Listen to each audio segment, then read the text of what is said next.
Alright, welcome back to Road Warrior Ripoff Week. I'll save you from the super long opening this time and we'll get right into it here. Today we're looking at Battletruck from 1982, also known under the alternate title Warlords of the 21st Century. It was shot and produced in New Zealand and was picked up by Roger Corman's production company New World Pictures for its overseas distribution. The plot of this movie, much like that of our previous entry, Firebird 2015 AD, revolves around a dystopian future where an oil shortage has caused gasoline to become a precious and valuable resource. However, unlike our previous film, driving vehicles is not prohibited by law because, well, there's not much law left in this wasteland. The opening radio chatter explains how the oil wars have devastated the planet to the point where a good majority of the world's governments have collapsed due to lack of resources and overwhelming amounts of anarchy and rebellion. The migration into the countryside continues, and once peaceful rural areas have become a battlefield as roaming bands of what can only be called bandits raid farming communities for well-hidden supplies of fuel, as well as food and ammunition.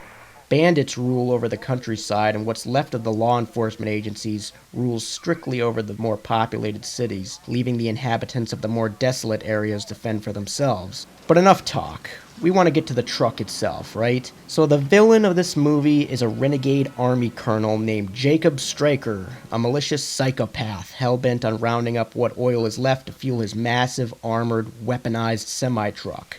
This ain't no democracy, kiddies. Who's in charge here? Hey, wait a minute. You can't come in. Now this thing is the star of the show, and really the whole reason to even watch this movie. It's fucking awesome. I wonder if the people who made the 2008 Death Race remake were fans of this movie. Also, could you imagine if the DVC officers from Firebird 2015 AD were put up against this thing? Dude, they'd be so fucked. Even as awesome as this truck is, however, if I can just be nitpicky for 1 second here, if we're taking into consideration that this is a world where the oil reserves are running dry, why in the holy mother of fuck would you decide that the best vehicle to drive in this given scenario would be a bulky, slow, oversized tub of fuck like this that probably only gets like 6.5 miles per gallon? What, are they fucking high? And what's their plan if all the oil actually does run out? What are they going to do then? Are they going to be like these guys and have their vehicle pulled around like a horse and buggy? Which really begs the question, how many fucking horses do you think it would take to pull this massive lump of shit? Seems like way more effort than it's worth, honestly.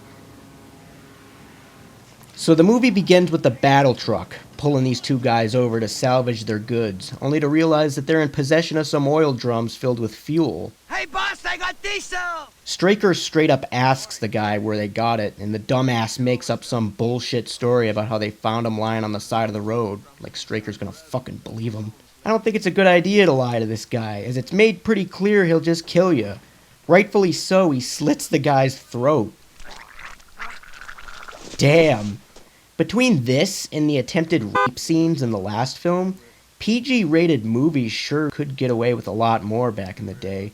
His partner makes the wise decision to actually show him where they got the fuel. He takes them to a secret government oil reserve with an underground pump filled to the brim with roughly 13,000 gallons of fuel. I got 50,000 liters, sir.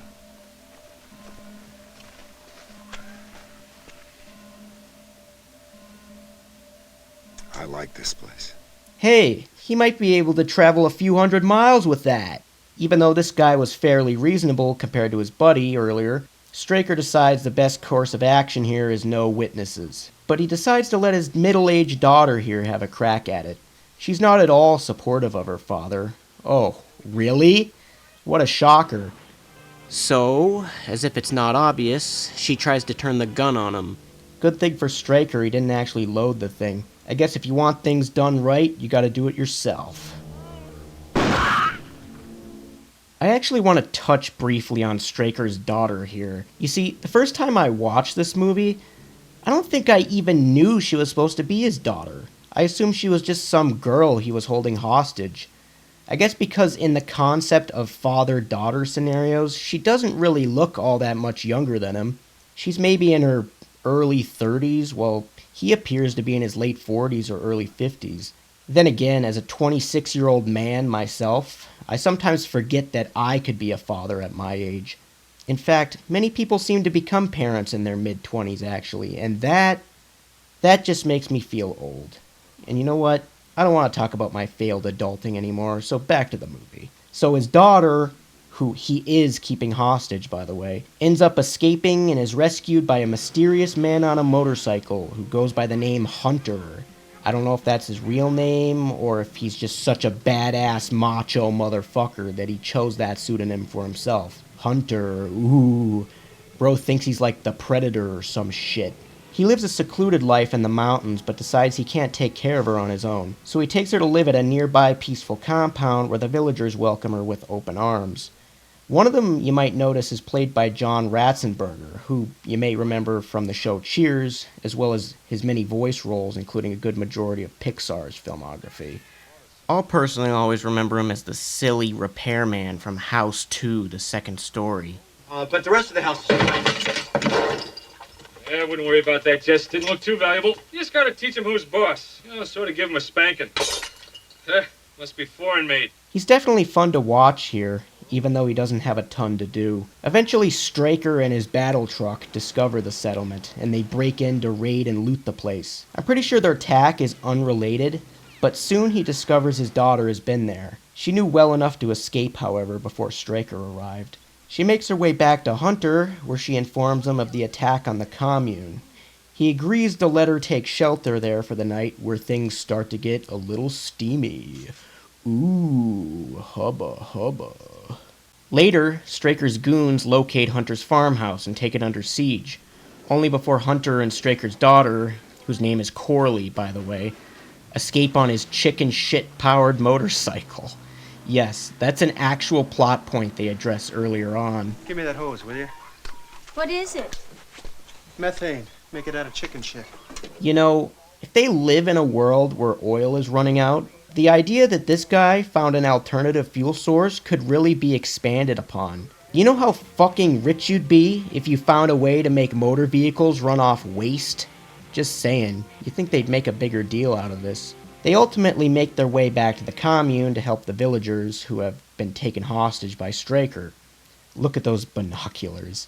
They better make sure not to run in any Tusken Raiders while they're there. Well, there are two banthas down there, but I don't see any... Wait a second. They're sand people, all right. I can see one of them now. They discover that John Ratzenberger's character, Rusty, was tortured into giving them the location of Hunter's home. Poor guy. At least they didn't just shoot him, though. Hunter commissions Rusty to make him an armored vehicle and explosives so he can go after Straker, with the aid of Rusty's assistant, and then eventually the whole commune begins to chip in to help fight against the bandits. We cut back to Straker scouting the area, where he and his goons discover some drifters wandering around the place. And would you believe, Straker, with that big old heart of his, actually lets them go.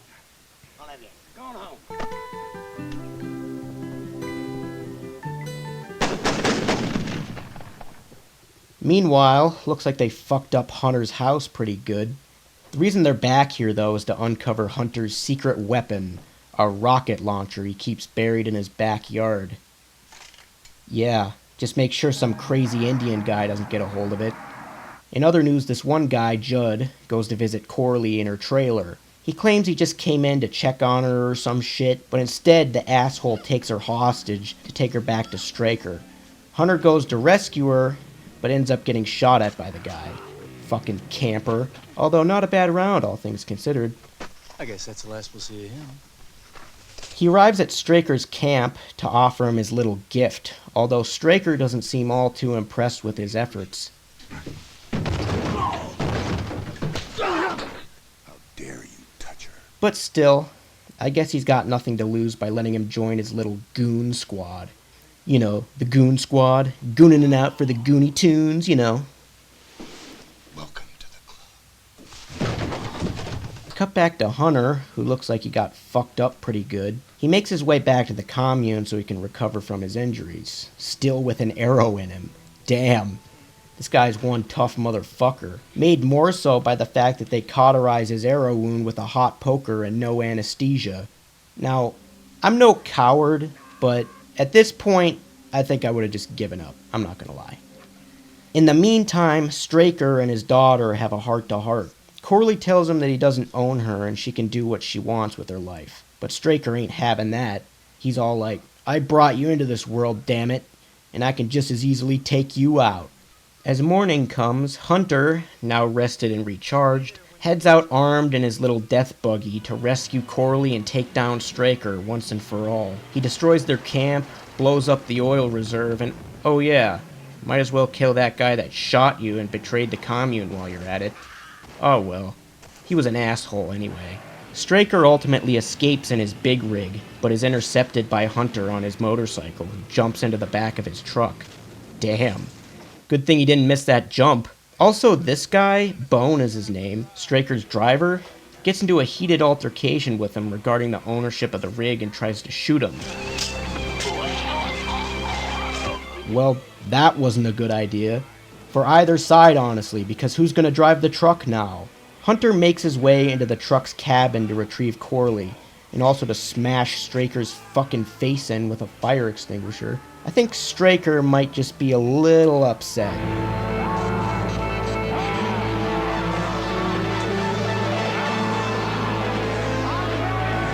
Gee, this guy's lost it. Reminds me of a Bethesda NPC after they witness you snatching an empty can out of the garbage.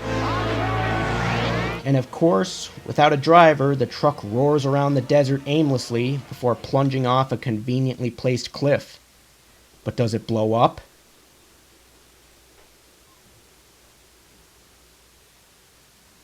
Come on. Come on!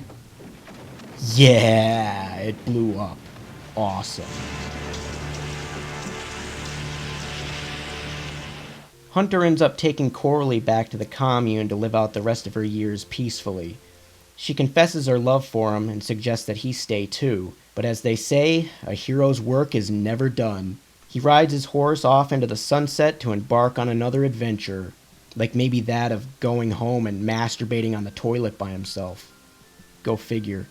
So that's Battletruck, and all things considered, this movie is significantly better than yesterday's feature. For one thing, it actually focuses on the action sci-fi elements of its own fictional world, which is a huge step up. It's also much more violent and action-packed, with way better car stunts and action choreography. That being said, however, it's still far from perfect. There are a few inconsistencies with the plot, which in and of itself is pretty predictable and run-of-the-mill. And like I said, logically, in a world where oil is scarce, would you really want to drive a big, slow, gas-guzzling semi-truck around? That just doesn't seem very efficient. Still, the truck itself is fucking awesome. And apparently the people of New Zealand thought so too, because I've heard this truck actually toured around the country after the film's release. I guess they were really proud of this little movie, and I really don't blame them. It's a pretty decent entry in the dystopian post-apocalyptic action subgenre, and is worth a watch if you're a fan of this kind of thing. As far as Mad Max knockoffs go, this is definitely among one of the more memorable entries. If I were to rate it, I guess I'd give this one 3.5 chicken shit motorcycles out of 5. Well, that's it for part 2. Once again, tune in tomorrow when we're going to talk about one of many Italian Mad Max knockoffs. Exterminators of the Year 3000 from 1983. Going in chronological order here, I guess. Once again, this is your host, Billy, and just like before, thanks for watching, and I'll see you in the next one.